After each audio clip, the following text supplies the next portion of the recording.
महाराज नमस्कार। आपको साहब पहले तो बहुत बहुत बधाई और शुभकामनाएं। धन्यवाद। और महाराज अब आप जो है यहाँ से बीजेपी के प्रत्याशी हो गए हैं ओमेल क्षेत्र से, और कई दिनों से आपने इस शहरी क्षेत्र के पलायन का मुद्दा उठा रखा है। क्या ये मुद्दा विधानसभा के आपके इलेक्शन में भी रहेगा? मैं सर्वप्रथम आपके चैनल के माध्यम से सब सनातनियों को जय श्री राम।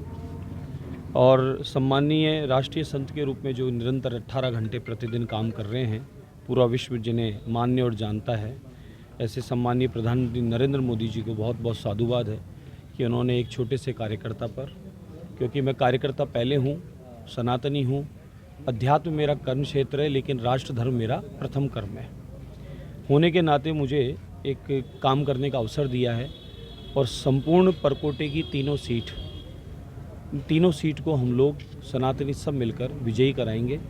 और जो हमारा मुख्य मुद्दा रहा है कि यहाँ शहर में परकोटे में अव्यवस्थाएं हैं, लोग पलायन कर रहे हैं, ट्रैफिक जाम है, रोजगार यहाँ का समाप्त हो गया है, और यहाँ पर जो अपार संभावनाएं थी इसके विकास की, वो 4-5 साल से रुक गई है।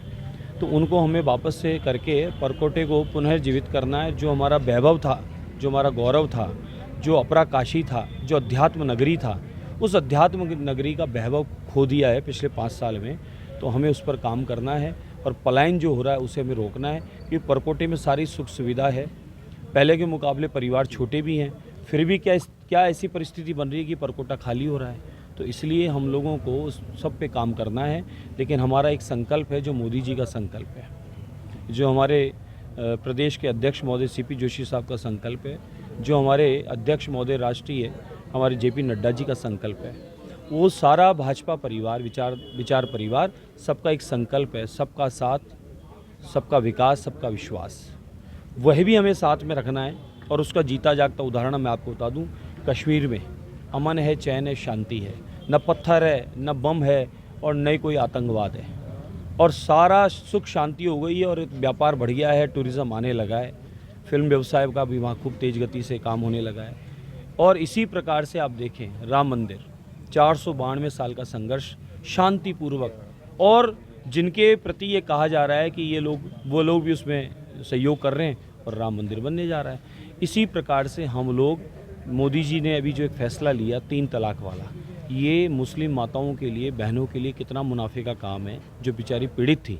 तो इसलिए मोदी जी का जो संकल्प है, सबका साथ, सबका विकास, सबका विश्वास, उसको भी हमें साथ में लेके काम करना है। और हमारी प्राचीन धरोहर ये परकोटा, इसे बचाना है, और तीनों सीट पर भारी मतों से यहाँ विजयी होना है, और 200 सीट पर कमल खिलाना है। ये हमारा पहला संकल्प है सभी कार्यकर्ताओं का। ये आपका यहाँ मंदिरों का भी मुद्दा आपने पिछले कई दिनों से बिल्कुल, हमारे बहुत सारे मंदिरों की मूर्तियाँ तोड़ दी गई है, बिल्कुल हटा दी गई है, या वहाँ पे भवन निर्माण कर लिया गया है।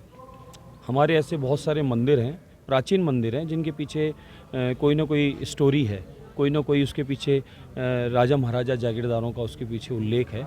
उन सभी मंदिरों को अगर हम चयनित करें तो बहुत सारे प्राचीन मंदिर हैं जिनकी भूमि का पता नहीं, जिनकी मूर्ति का पता नहीं, जिनके मंदिरों में गंदगी, कचरा घर और शौचालय और पेशाब घर क्या क्या बना दिए गए हैं। ये हमने सबने दिखाया लाइव, और मीडिया भी हमारे साथ रही, हमने दिखाया है। तो हम लोग क्या है, उस मुद्दे को तो लेके काम कर ही रहे हैं। हमारे पुराने धरोहर को बचाना है। अपराकाशी कहा क्यों? अपराकाशी का मतलब कि उपकाशी, काशी के बाद में दूसरी कोई काशी है पूरे विश्व में, तो वह है जयपुर। और जयपुर में घर कम थे और मंदिर ज़्यादा थे, आश्रम ज़्यादा थे, मठ ज़्यादा थे।